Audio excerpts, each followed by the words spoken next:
Mis hermanos, Dios les bendiga, les habla un día más Teo Hernández para compartirles un capítulo más de las Sagradas Escrituras. Mis hermanos, les pido pongan atención, abramos el corazón y abramos el entendimiento para este mensaje de hoy día. Comencemos pues, mis hermanos, en el nombre del Padre, y del Hijo, y del Espíritu Santo. Amén. Y es el capítulo número 26 de Segunda de Crónicas. Todo el pueblo de Judá tomó a Osías, que tenía 17 años, y lo proclamaron rey en lugar de su padre Amasías. Reconstruyó Elat y la devolvió a Judá, después que el rey se hubo acostado con sus padres. Osías tenía 16 años cuando empezó a reinar, y reinó 52 años en Jerusalén. Su madre, Jecolía, era de Jerusalén. Hizo lo que es bueno delante de Yahvé, como lo había hecho su padre Amasías. Buscó a Dios durante la vida de Zacarías, que enseñaba el temor de Dios, y mientras buscó a Yahvé, Dios le dio prosperidad. Salió a pelear contra los filisteos y los obligó a arrasar una parte de las murallas de Gat, de Jabné y Asdod. Luego construyó ciudades frente a Asdod y a los filisteos. Dios lo asistió contra los filisteos, contra los árabes que vivían en Gurbal y contra los moanitas. Los maonitas pagaron tributos a Osías, y su familia llegó hasta la frontera de Egipto, porque se había hecho sumamente poderoso. Osías construyó torres en Jerusalén, sobre la puerta del ángulo, sobre la puerta del valle, y en el ángulo, y la fortificó. Construyó torres en el desierto, y excavó muchas cisternas, pues tenía numeroso ganado en la tierra baja y en la llanura, así como labradores y viñadores en las montañas y en los campos fértiles, porque se interesaba por la agricultura. Osías tenía un ejército que hacía la guerra. Eran tropas que salían a campaña por grupos, conforme al número de su censo hecho, bajo la vigilancia de Jehiel, el escriba, y Maseías el notario, a las órdenes de Jonaías, uno de los jefes del rey. El número total de los jefes de familias paternas entre estos valientes era de 200,600. A sus órdenes estaba un ejército de 307,500 hombres que hacían la guerra con gran valor para ayudar al rey contra el enemigo. Osías proporcionó a todo aquel ejército escudos, lanzas, cascos, corazas, arcos y hondas para tirar piedras. Hizo construir en Jerusalén máquinas inventadas por un ingeniero que colocó en las torres y en los ángulos de los muros para disparar saetas y piedras grandes. Su fama se extendió lejos porque fue prodigioso el modo como supo buscarse colaboradores hasta hacerse fuerte. Pero una vez fortalecido en su poder, se puso muy orgulloso hasta corromperse, desobedeció a Yahvé su Dios, entrando en el templo de Yahvé para quemar incienso sobre el altar del incienso. Fue tras él Azarías el sacerdote, y con él 80 sacerdotes de Yahvé, hombres valientes, que se opusieron al rey Osías, y le dijeron: no te corresponde a ti, Osías, quemar incienso a Yahvé, sino los sacerdotes, los hijos de Aarón, que han sido consagrados para quemar el incienso. Sal del santuario, porque estás renegando lo que no te merece honor ante Yahvé tu Dios. Entonces Osías, que tenía en la mano un incensario para ofrecer incienso, se enfureció, y mientras que se enojaba contra los sacerdotes, brotó la lepra en su frente, a vistas de los sacerdotes, en la casa de Yahvé, junto al altar del incienso. El sumo sacerdote Azarías y todos los sacerdotes, al mirarlo, vieron que tenía lepra en la frente, por lo cual lo echaron de allí rápidamente. Él mismo se apresuró a salir, porque Yahvé lo había herido. El rey Osías quedó leproso hasta el día de su muerte, y vivió en una casa aislada como leproso, porque había sido excluido de la casa de Yahvé. Su hijo Jotam estaba al frente de la casa del rey y gobernaba el pueblo. El resto de los hechos de Osías, del comienzo al fin, los escribió el profeta Isaías, hijo de Amís. Al fin fue Osías a descansar con sus padres, y lo sepultaron en el terreno donde está el sepulcro de los reyes, porque decían: es un leproso. En su lugar reinó su hijo Jotam. Palabra de Dios. te alabamos, Señor. Al comienzo, este rey Osías se comportó bien, llevaba bien todas las cosas. No le faltaba nada, no le faltaban fuerzas, no le faltaban soldados.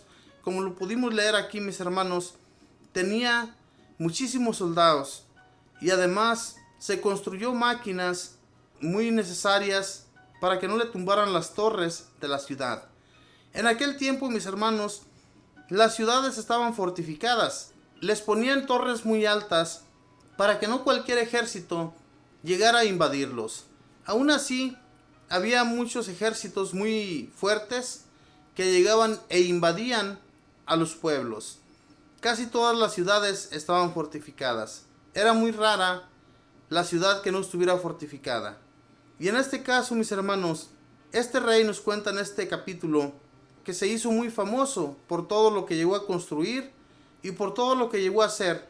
Se hizo tan fuerte que al final de cuentas se olvidó totalmente de Dios.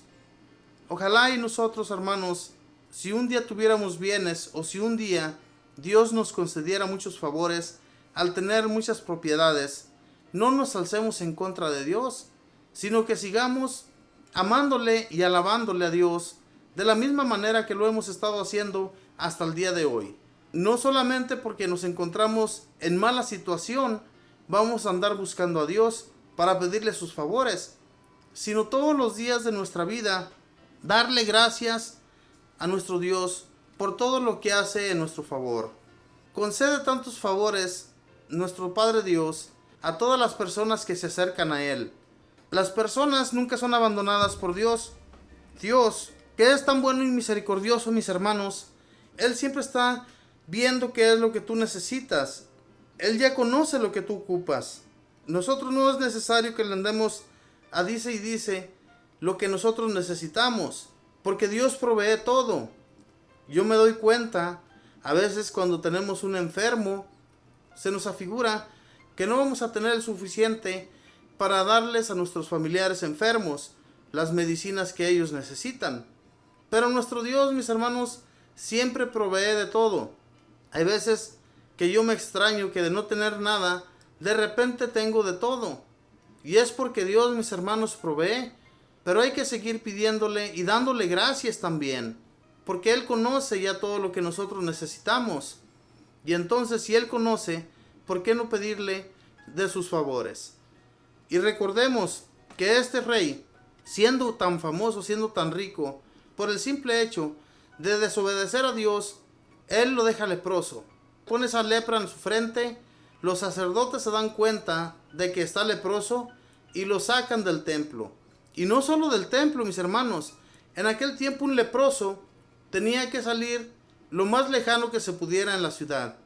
Y tenía que colgarse una campanita en su pecho para que cuando fuera acercándose a las personas, gritar que estaba leproso. Eso era algo terrible, hermanos. Las personas eran apartadas totalmente de la comunidad. Y esto era como un castigo de Dios por desobedecer las ordenanzas de Dios. ¿Se imagina cuántas veces no le hemos fallado nosotros a Dios? ¿Cuántas veces no el Señor nos hubiera puesto ya la lepra por desobedecerle tantas veces? Pero sin embargo Dios, mis hermanos, nos dio libre albedrío y tenemos la gracia de hacer lo que se nos pegue en gana. Sabemos qué es bueno y qué es malo. Sabemos que Dios nos puso las dos cosas al frente. O eres bueno o eres malo. Si te dedicas a las cosas malas, te va a ir mal en la vida. Pero si te dedicas a las cosas buenas, yo estaré contigo, nos dijo Dios. Entonces hay que tener la fe y la confianza en Dios, de que si lo tenemos a la par, no tenemos por qué tener miedo, ni a las contrariedades que nos vengan a nuestra vida, porque Dios ahí está para resolvernos todos nuestros problemas. Pero hay que tener fe y hay que mantenernos, mis hermanos, siempre en oración, para que Dios nuestro Señor, que nos escucha y que está atento a nuestras palabras, cuando nos ponemos en oración con mucha devoción, nuestro Señor está siempre atento. No nos olvidemos de eso, de que Él nos está escuchando, de que Él está ahí atento, y entonces todo lo que le pidamos en la oración se va a conceder siempre y cuando, mis hermanos, sea para nuestro bien. Si es para nuestro mal, no se nos va a conceder. Así es que pues, mis hermanos, tengamos mucha fe, mucha confianza en nuestro Hacedor, y Él nos va a proteger, Él nos va a dar la libertad siempre, pero no le fallemos. Seamos fieles a nuestro Dios, para que así Él provea de todo lo que necesitamos, y Él, al igual que los reyes de aquel entonces, cuando se postraban ante Él, cuando iban y buscaban a los profetas para que consultaran a Dios, Él siempre estaba allí para ayudarlos. Pero cuando ellos le fallaban, el profeta iba y le decía a aquella persona que no se levantara en contra de Dios, y aún así se levantaban. Este rey Usías se le hizo tan fácil desobedecer a Dios. Recordemos que solamente los sacerdotes, los que Dios había impuesto, ellos eran los únicos que podían ofrecer incienso ante su altar. No cualquier persona. ¿A poco un laico ahorita en la actualidad puede ir y ofrecer misa y quemar incienso enfrente del altar de Dios? No, mis hermanos, nosotros no podemos hacerlo. Por eso se impusieron los sacerdotes para hacer toda esta clase de ritos que son tan necesarios para nuestra vida, para ayudarnos, ya sea con los bautismos, con las bodas y con todos los sacramentos que se nos son impuestos para que Dios nuestro Señor nos siga bendiciendo. Mis hermanos, que Dios les bendiga, que tengan un feliz día.